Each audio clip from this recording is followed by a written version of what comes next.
Officer Blaze Ingoglia here to talk about immigration as something that is a priority for our nation, a priority for our state, and a priority here locally to address this issue of criminal illegal aliens.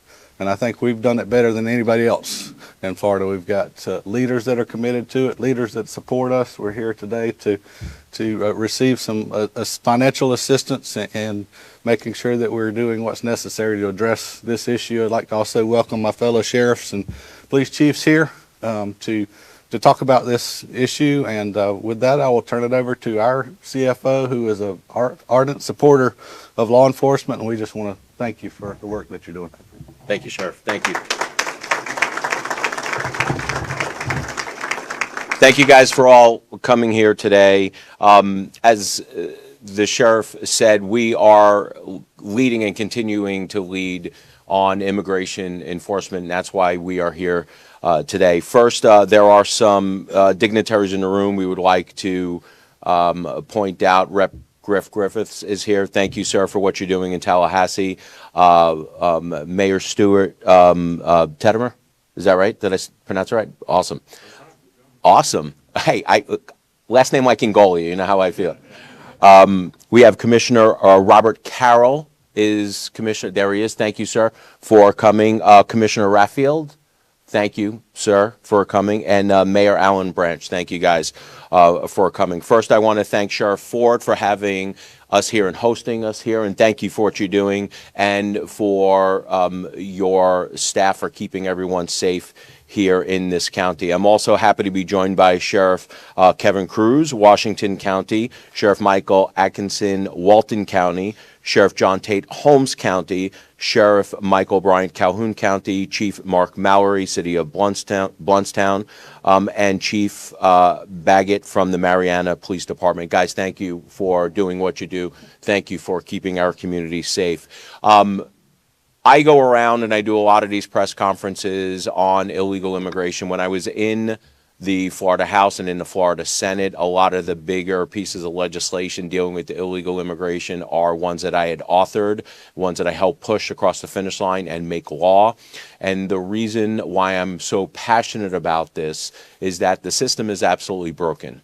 And under the last administration, we have had a de facto open borders policy where basically it was open up the floodgates. Anyone who wanted to come in could come in, not a lot of vetting, and that continued to effectuate more and more illegal immigration. Now, illegal immigration, the problem has not, this is nothing new. This is something that has plagued this nation for the better part of 40 years. And before President Trump made it a central platform in his campaign, getting elected the first time in 2016 and again this time, we must recognize that this is just not one party's fault. Although, over the last administration, this was primarily the fault of the Biden administration and some open border radicals that allowed this to happen. Over the years, 40 years, both Republicans and Democrats wanted absolutely no part in fixing this broken system. Now, over the years of neglect and dereliction turned into what we had in the previous administration was welcoming and subsidizing illegal immigration. Governments at all levels, local, state, and the federal level, created magnets, programs within those governments which incentivized more and more illegal immigration. It all came to a head under the Biden administration and those de facto open border policies, coupled with ridiculous, my words, ridiculous taxpayer-funded government programs that not only incentivized illegal immigrants to evade border patrol, but also made them feel comfortable in doing so. In many states, illegal immigrants can receive free health care, free education, free legal advice, food stamps, driver's license, auto insurance, and law degrees. Now you have to ask yourself, Why would an illegal immigrant or an immigrant wanting to come over to this country want to wait 10 years, go through their system, the current system, spend $50,000 to get here legally when they can give $10,000 to the drug cartel and get them smuggled over and human trafficked over the southern border and come here illegally when they are going to get all the benefits of a legal citizen? That is the question that we have been asking, and it is the issue that we need to keep on tackling. In fact, the drug cartels, our best estimation is that the drug cartels are making more money off of human smuggling these days than they are off of drug smuggling. It has become a lucrative source of income for the narco terrorists in our southern, below us in Mexico and other countries. And while Biden and his cronies allowed illegal immigration to wreak havoc on the nation, Florida understood that any incentive for illegal immigration had to be removed, and we had to be bold in leading the nation against open border policies. And that's why we have passed some of the strongest state-led anti-illegal immigration laws that have ever put on the books by any state. We have enhanced criminal penalties for human smuggling and added human smuggling to the list of crimes allowed for prosecution under Florida's RICO Act. We made it a state crime to enter Florida illegally. We stopped the issuance of driver's license and other IDs for illegal immigrants. We implemented mandatory DNA testing for illegals who commit crimes. Believe it or not, there was actually a loophole. We closed that loophole.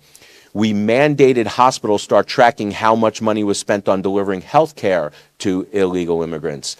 We stopped in-state tuition for higher education for illegal immigrants. We mandated businesses use E-Verify.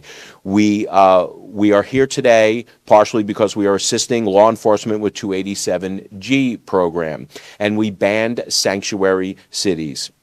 You know, speaking of sanctuary cities, many politicians just think it's okay in other areas of the United States to create sanctuary cities by voting for sanctuary jurisdiction policies.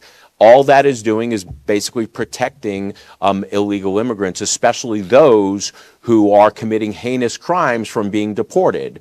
Now, if you are an illegal immigrant and you are effectuating really heinous crimes, and you know that there is a sanctuary city that will shield you from deportation, where do you think you're going to head?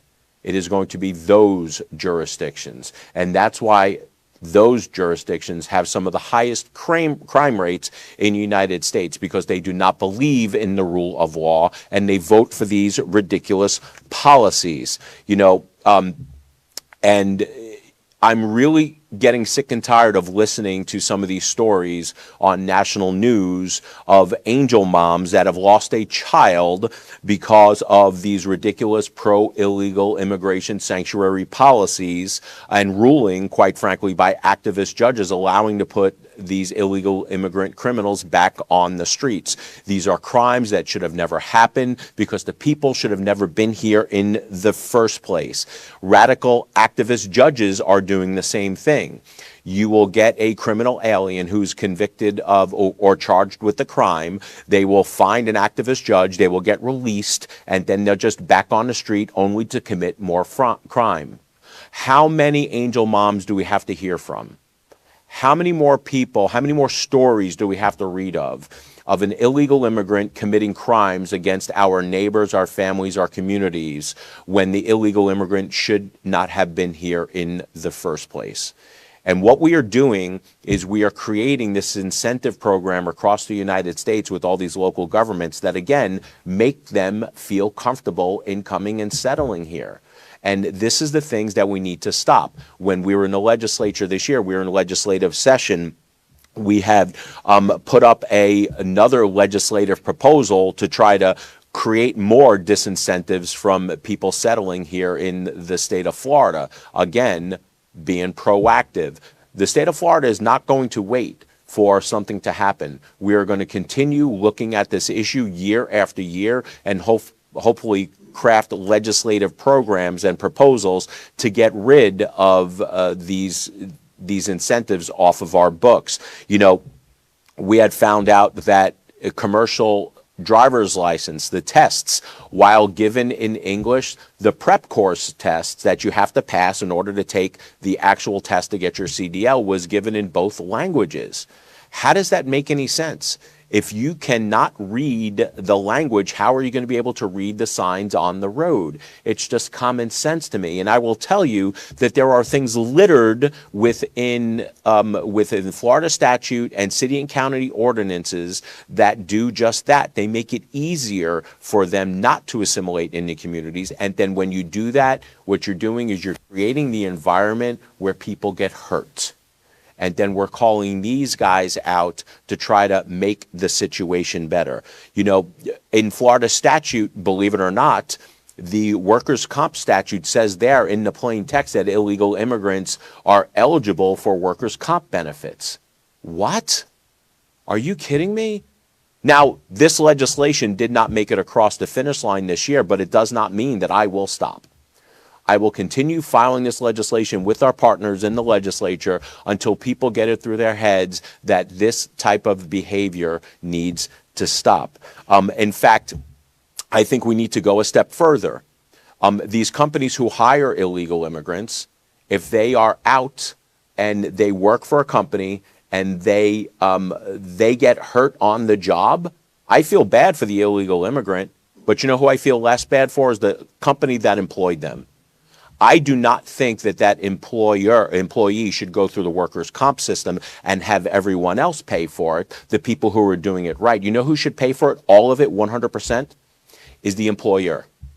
Because the employer is making money off of them, and if they get hurt, they should get paid for it 100%. In fact, I think before we pay out any workers' comp benefits whatsoever, we should be running them through the E-Verify system to make sure that they were in the country legally in the first place before we pay out any benefits.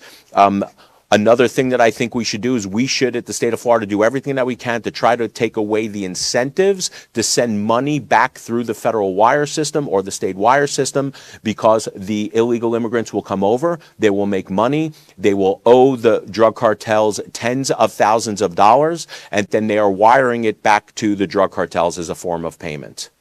We need to stop the flow of money back to the Mexican drug cartels. And the way you do that is stop them from opening bank accounts, illegal immigrant bank accounts, and stop them from ordering and cashing cashier's check. We also need to stop them from wiring money back to their home country and the drug cartels who sent them over in the first place. Now, that is federal legislation. Federal legislation needs to be passed, but I think we need to take a stand, and Florida needs to continue to push for this. We need to ban illegal immigrants from getting any down payment assistance. The state of California goes out and promotes that illegal immigrants can actually get housing assistance, not for citizens, but for illegal immigrants. How does that make any sense to anyone? We need to also, one of the things that I was pushing that I wanted people to think about, it did not pass also, but we here in the state of Florida do not issue illegal immigrants driver's licenses. But there are states out there like California, and Governor Gavin Newsom goes out and not only gives illegal immigrants driver's licenses, but they send out press releases and they pat themselves on the back when they give out an excessive amount. About 6 months ago, Gavin Newsom sent out a press release or did a press conference saying that they were very happy that they issued their 1 millionth driver's license to an illegal immigrant. That does not make any sense. What doesn't make even more sense is that there are insurance companies out there that are not only giving illegal immigrants auto insurance to be on our roads, but they are marketing to the illegal immigrant community. I have a problem with that. Here's my problem. If an illegal immigrant drives on Florida roads and gets into an accident, even though that we are a no-fault state, I think the illegal immigrant should be automatically at fault because that illegal immigrant should not have been on the road in the first place. And the insurance company that is choosing to market and give that illegal immigrant an auto insurance policy should automatically pay. You want to talk about a deterrent from making that happen? That's a deterrent. It did not pass. I will continue pushing for that piece of legislation. Last year, the governor also signed $250 million in the budget for reimbursements from the state of Florida awarded through the State Board of Immigration Enforcement, which I am proud to be a part of, to local law enforcement agencies for all 287G related activities.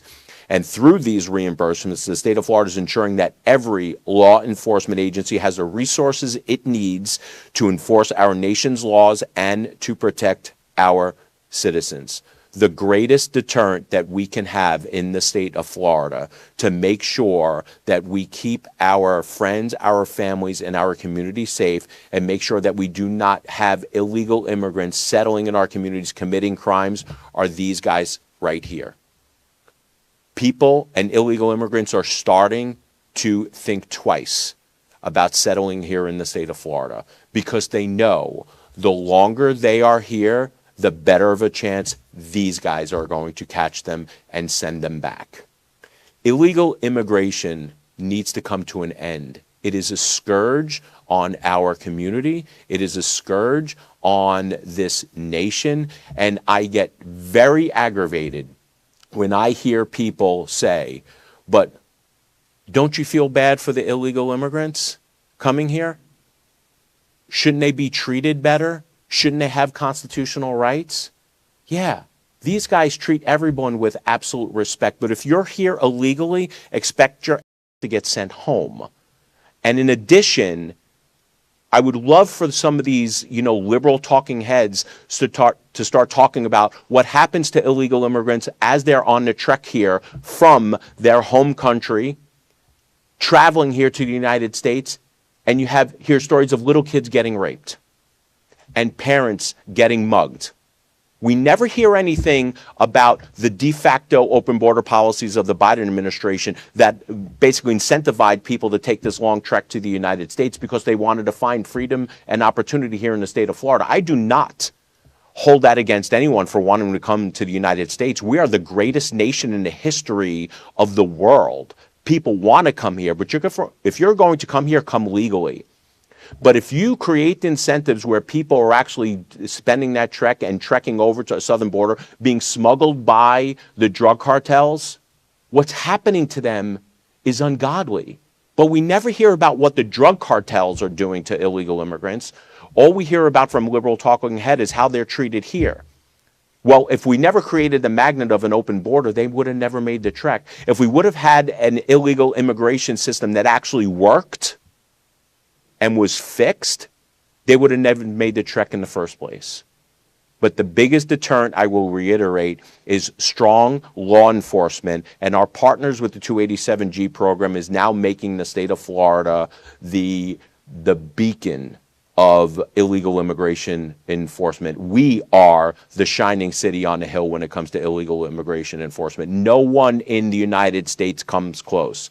And that is because the hard work of our partners standing here with us today, and all the police chiefs and the sheriff's deputies and the sheriffs and all of the other agencies that are all 287G certified. So on behalf of the state of Florida, I think I can speak on behalf of the cabinet and the governor. Thank you for what you were doing. And today, we are not only going to show it with just a thank you, we are here to award checks for all the hard work, reimbursement checks for all the hard work that they have been doing, making sure they are putting U.S. citizens first and putting the criminal illegal aliens back where they belong in their home countries. So today we are announcing a bunch of checks. We're going to start off with Bay County Sheriff's Office for a total award of $685,956. Sheriff?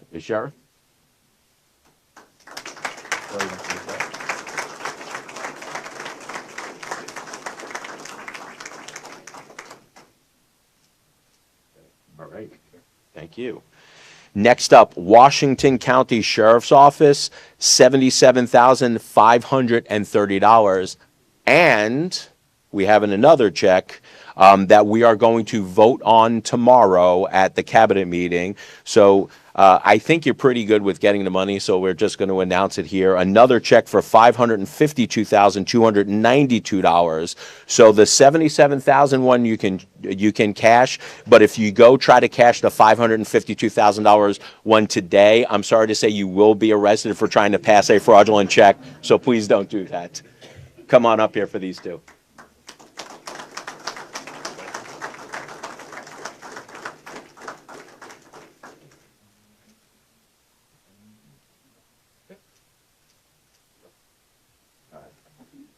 Hold on to that one too. Holmes County Sheriff's Office, $24,892.60. I do not understand why we still don't round up. It would be so much easier to do $893.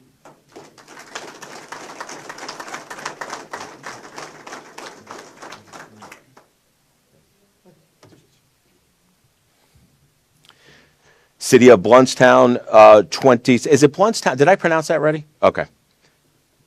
I pronounce it ready. Did I pronounce it okay? Right. $26,055.50. Chief?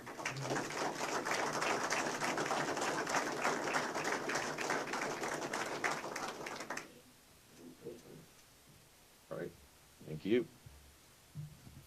Calhoun County's Sheriff's Office, $15,701. Sheriff.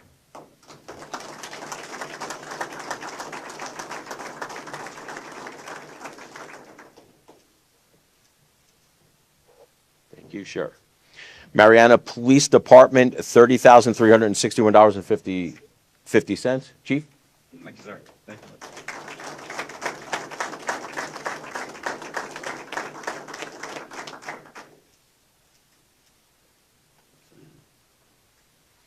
And last but certainly not least, Walton County Sheriff's Office, $648,805. Sheriff.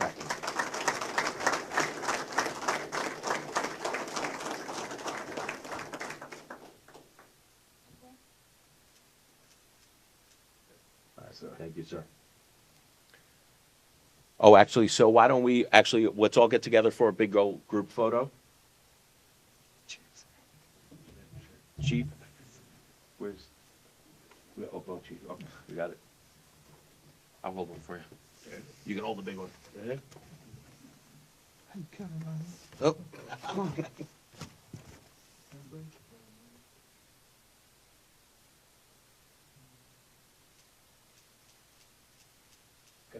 All right, thank you. Before we call up the speakers, I just want to just make a couple of last points. We'll call up the speakers, and then we can answer any questions that the press has. This is checks. This is money, right? So we are giving money through the State Board of Immigration Enforcement because these guys are doing things over and above what they normally do, and we are reimbursing them for the money that they are putting forth, keeping our community safe. And the reason why I bring this up is that because there are a lot of, let's just say, pro-illegal immigration advocates out there that are now complaining about the costs that that the state of Florida is incurring and local governments are incurring and the federal government is incurring, trying to remove illegal immigrants, especially those who have committed crimes from our communities. Did we not think that removing criminal aliens was going to cost money? You know, not only did the open borders policies of the Biden administration cost hundreds of billions of dollars in taxpayer dollars, keeping them here and giving them all these the free stuff, but now we're incurring a lot of cost removing them also. The best way to do this and fix this problem going forward is get rid of the people who are not here in this country, get rid of the people who are not here in the country legally, fix the system so people who want to come over to our country have the new federal laws, that they have a process that people adhere to. But anyone who thought that this wasn't going to cost any money surely wasn't paying attention. And now taxpayers are incurring more costs in order to do this. Let's fix this nonsense once and for all. We know our best estimates are around 2.2 million illegal immigrants have self-deported.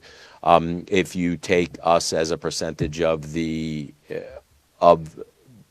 people in the United States, maybe 150 to 200,000 illegal immigrants have self-deported here in the state of Florida. We don't know the actual number, but it's about time this ridiculousness stops. And I want to thank again our community partners, the 287G partners, for doing what they do.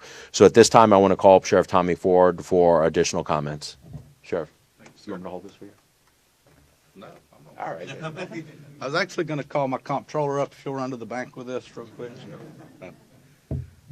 Ladies, we'd like to thank you for your support in this issue. You know, we live in a state that recognizes the impact of illegal immigration, and when we look at that, we look at the societal cost of that. I look back at the fentanyl epidemic when we had an open border and fentanyl was flowing across the border, and we saw at one point 70,000 Americans killed in 1 year due to fentanyl overdoses. And it's important to close that border and enforce illegal immigration like we've been doing here in Florida. Florida is leading the way. And I would like to thank the men and women in law enforcement. We've got many deputies that are our 287G deputies behind the cameras there. Y'all are the ones that are making this happen, and I want to thank you for that. At Bay County Sheriff's Office, we have 18 287G deputies that are out there every day enforcing immigration law. You know, that does come at a cost. So this reimbursement is very helpful in that it's going to provide overtime reimbursement. There's some equipment reimbursement. And importantly, when we arrest an illegal alien and they're held for 48 hours, that's a real cost to our jail as far as the meal costs, medical costs, detention costs. So this is going to help reimburse that. So it's very helpful that the taxpayers in Bay County don't have to directly pay for that, or we absorb that into our budget, and we very much appreciate the state for stepping in and providing these reimbursements. Thank you, sir. Appreciate you. Next up, Sheriff Cruz, Washington County. Sheriff. I tell Blaze he's got the coolest name in the house. I want to talk to you just a little bit about, you know, state mandates, so on and so forth. You know, I am Washington County. We're one county inland. We're not a coastal county. We don't have a lot of industry like the coastal counties and some of the bigger counties do in our great state. First, let me say this. You know, when I travel outside of our state into other states, you know, for example, I was in Fort Worth, Texas, and I got to talking to some of the Fort Worth PD guys.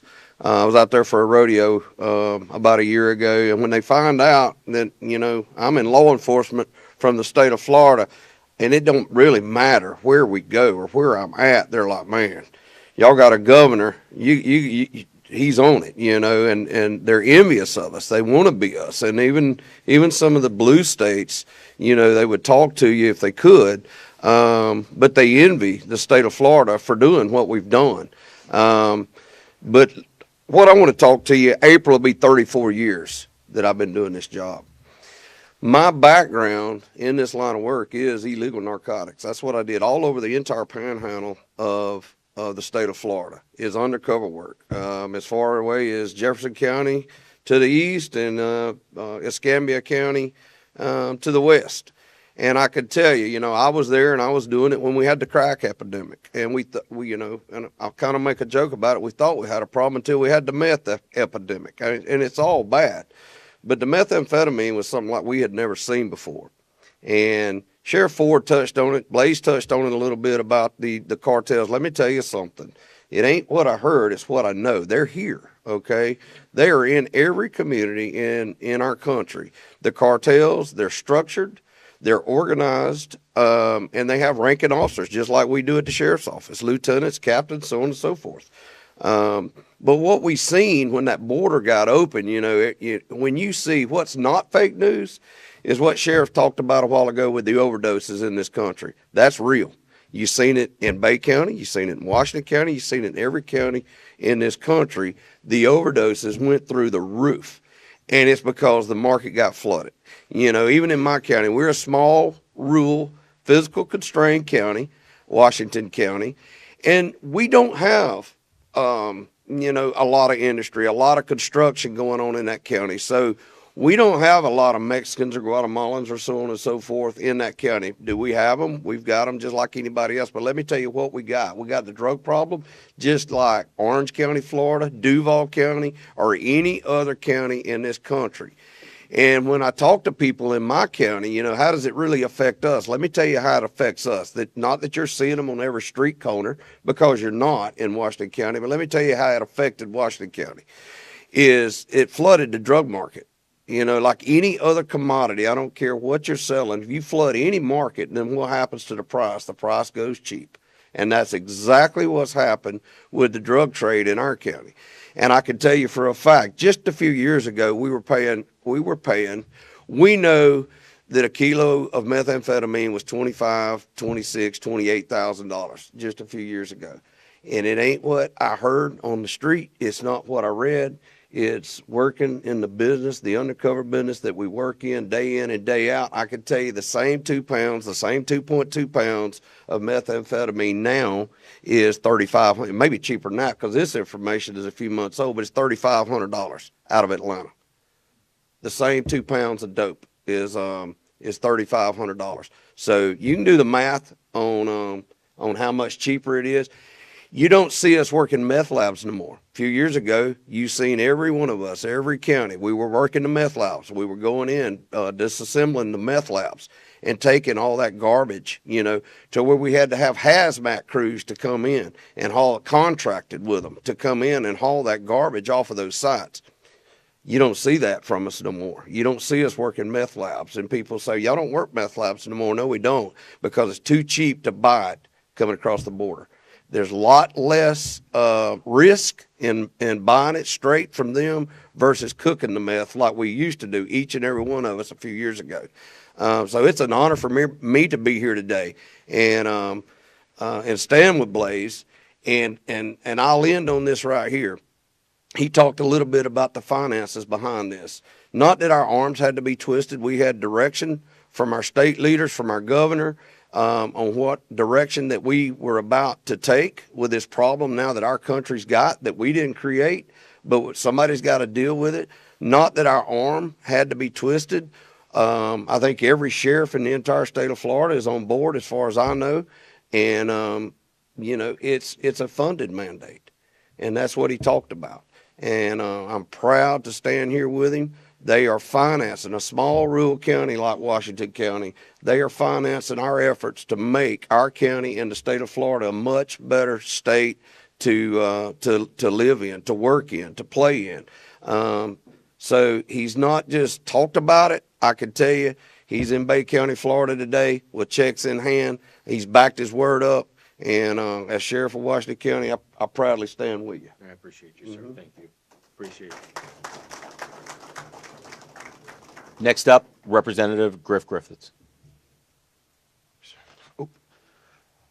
Thank you, Blaze. Really welcome to Bay County District 6. It's an honor to have you here. And it's proud to stand with all my panhandle sheriffs and chiefs up here. A lot of these guys, besides my sheriff and Sheriff Atkinson, are from the rural counties, and you guys know the struggles. And so you can bring money down anytime. We appreciate when you do that. So, but Blaze is right. The legislative process is incredibly hard. Sometimes getting stuff across the finish line is incredibly difficult, and we try every day. Florida tries to lead the nation with these immigration policies. I serve with some amazing members. Representative Michael from Jacksonville lost her son to a twice deported illegal alien. So if you don't think she goes to Tallahassee every day to fight for these laws to make Florida a safer place. Representative Persons Mullica out of Fort Myers area is running a bill right now which talks about voter ID for voting. You got to have an ID to vote. The simplicity, what we consider rational thought just doesn't exist in the halls of Tallahassee sometimes. It's amazing to me that people actually can talk bad about having an ID to go vote. We have to have an ID to board a plane, open a checking account. Get a wave runner out on our beaches. Shovel snow in New York Shovel City. snow in New York City. You got to have two forms of ID. But for people in Tallahassee to think that that's just irrational thought blows my mind. But it truly is. We fight that every single day. But I can tell you, Florida is trying to lead the nation. We are doing everything we can as a legislative body to pass laws that make you safer, have money available for our people, these sheriffs, these guys in the blue, to defend us, protect us, to make sure they get reimbursed for the sacrifices they made. I'm incredibly proud to stand here with these group of men, and hopefully he won't have to be bringing big checks back for this, but we'll take checks for other things. So We got it. so appreciate it. Appreciate you. Thank you. You know, the representative is right, Florida doesn't wait. If we see, look, and it's no secret what we do. You know, we see some craziness coming in California, what they're doing in California, and we pass laws to do the exact same opposite here. And obviously, people are voting with their feet. They're leaving places like California and settling in places like Nevada and Utah. And you have the ridiculousness that you're seeing in Michigan and New York and New Jersey. And people are starting to move here because they see more freedom and opportunity here in the state of Florida. So it is not rocket science. In fact, some of the laws that are passed in other states we think are bad ideas. We make sure we do the exact opposite here. But we don't necessarily wait for bad laws to be passed in other states. Look at some of the ridiculousness that we've seen in some of these cities, Seattle.